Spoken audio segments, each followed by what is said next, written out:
everybody. So I'm going to go over the hips and knees workshop that we did this past month in both locations. I know a few people in Glenville probably missed it, and the people in Latham that just couldn't make it. So I did want to put that on our YouTube page just to make sure that you guys had it, especially since it's one that's not going to really be coming back around. So this will be your reference to that. And if you have any questions, you can always ask me or potentially any other trainer that may have knowledge with hips and knees. Or just comment below and we can figure it out. So I'm going to go over kind of the stretching mobility first, and then I'm going to go into the strengthening. It's not going to be like the full workshop. I'm just going to go over each exercise a few times. Every exercise is either going to be a hold. You'll do a hold probably for around 30 seconds, 3 times. And then we'll do like a counting one, and the counting one is probably like 10 on each side, 3 times through. I'm just gonna show you a few of each. So first one is gonna be lying hip rotation. So you're gonna be sitting on the ground. So I back up here so you can see me. I am between 2 things, so I'm gonna do my best here. But you're gonna be in this figure 4, and all we're gonna do here is switch. Or another option is for you to bring yourself down each way. You may find that one hip is a little looser than the other one. For me, it's my right hip that's a little looser than my left, but you want to be able to touch both hips down to the ground, or I should say both knees down to the ground. If you can't, that's okay. I am a hypermobile being, so I will be able to do all of these pretty much full out. Most of you are not, so you may not be able to get as far down as me, and that's totally okay. But that's gonna be your side lying hip rotations, or your lying hip rotations. Then you have your butterfly stretch. So we've done these before. You're just grabbing those feet, pulling your heels into your pelvis, and then we're bringing those knees down. What you don't wanna do is fly that butterfly. You don't wanna bounce. We just wanna hang out here and let the hips relax. We're breathing deep through the belly. And this is one, again, you hold it for about 30 seconds to a minute, and then you would relax and do that 3 to 5 times, I will say, depending upon how you're feeling. So that's gonna be another one. Next one is frog. So what you would do with this one is, so we all know child's pose where we come back and sit on our heels. With frog, it's almost the same thing, except we're gonna rotate our feet out. I'm gonna bring myself down here and try not to hit my table here, but you can rock back and forth, or you can just hang out here in frog. And just again, opening up those hips, breathing through. This is another one that would be, for about 30 seconds to a minute, hanging out there for 3 rounds. Then we have your kneeling lunge with a back foot grab. So there's a couple different ways you can do this. So we have your kneeling lunge, grabbing the back foot. So that's one way. Another way is lying down on the ground, and then you're gonna grab that leg and pull it back. I keep hitting this kitchen table.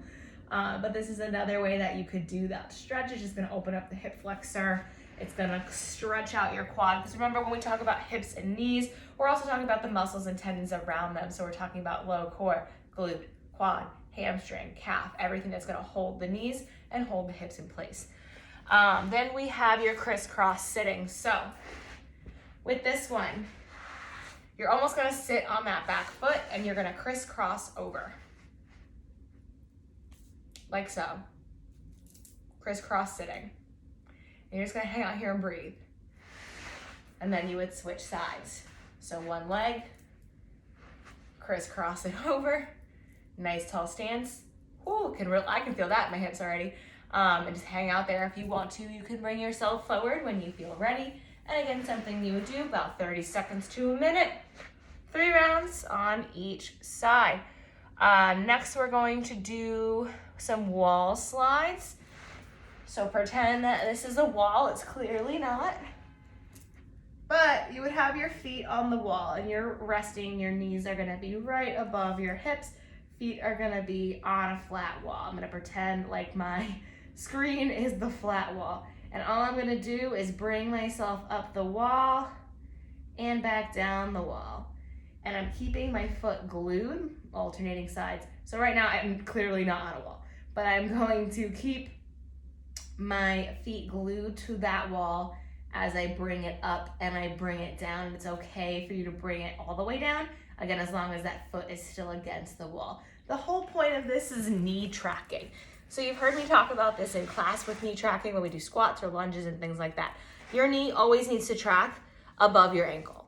It can go over the toe, it can do any of those things. That's fine as long as it tracks and is in line with that ankle. You don't want a knee that's internally or externally rotated too much to where it's not passing over the ankle, passing over the toe. You want it to be a straight line. Anything else deviating from that's gonna cause you knee pain and hip pain. So that's a good one where you can kind of just be like, oh, wall slides, cool. Then we are going to have our hip flexor stretch. There's a couple different ways you can do it. The first one is standing, and you're just pushing that hip forward. You'll feel it in the back. The other way to do it is a kneel, and again, you'll press forward, feeling it in the back leg. Hip cars or our hip range of motion, I do these in my warm-ups. Outside and inside, right? Outside and inside. Those are our hip cars, our range of motion, our hip openers, all of those, that's what those are. The next one is going to be a squat with our internal rotation. So there's two different ways to do this. The first way is you're gonna be in a really low squat, right? And what I'm gonna do is I'm gonna twist and touch my knee. I'm gonna twist and touch my knee. Now, if that is too much for you, which is fine, you're just gonna come to that low sumo squat, twist and bring that knee in. Twist and bring that knee in, okay?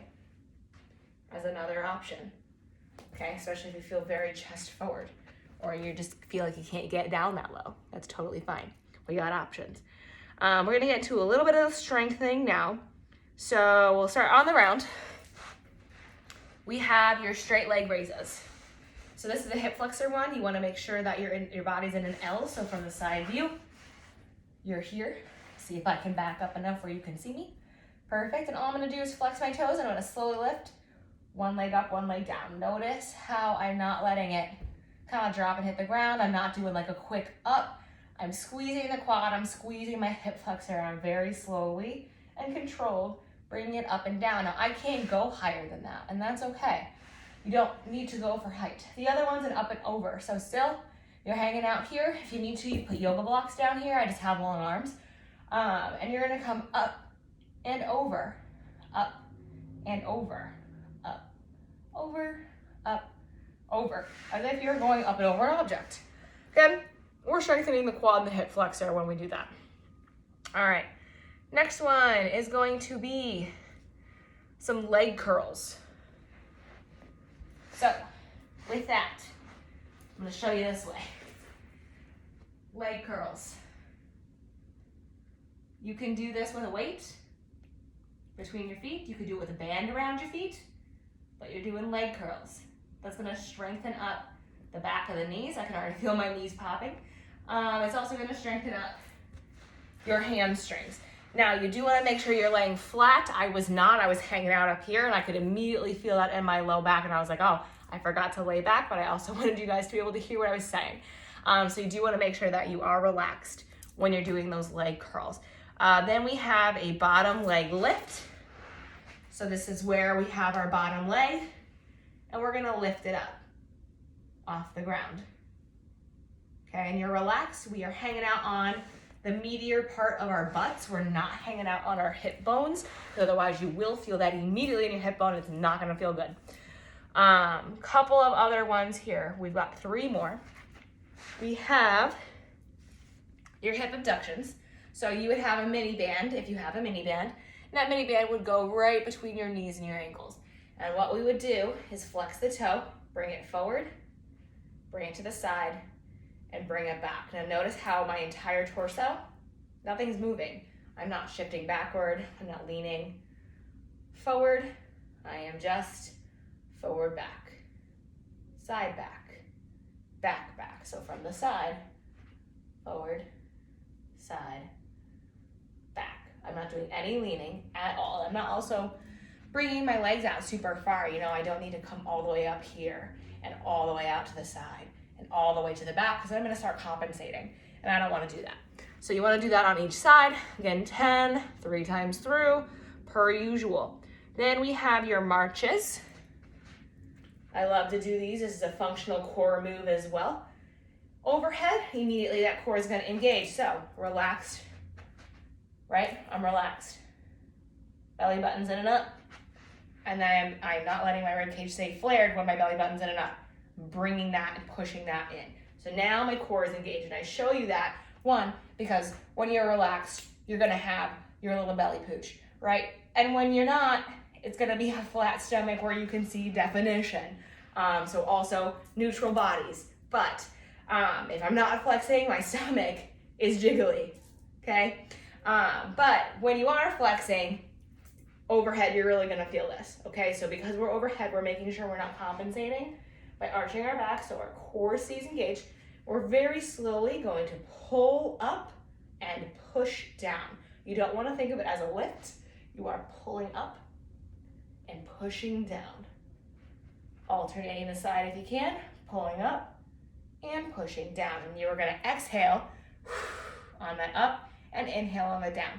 So on that extra exhale, your core is gonna engage and squeeze even more than it already is with that overhead. It's a very slow and controlled motion. 10 total, 3 rounds. Last one is a diagonal reach lunge. So it's kind of a mix between a side lunge, which is this one, and a reverse lunge. So instead, you're gonna go slightly to the side and back. Slightly to the side and back. So side view of that, I'm going and stepping slightly to the side, and then I'm hinging backward.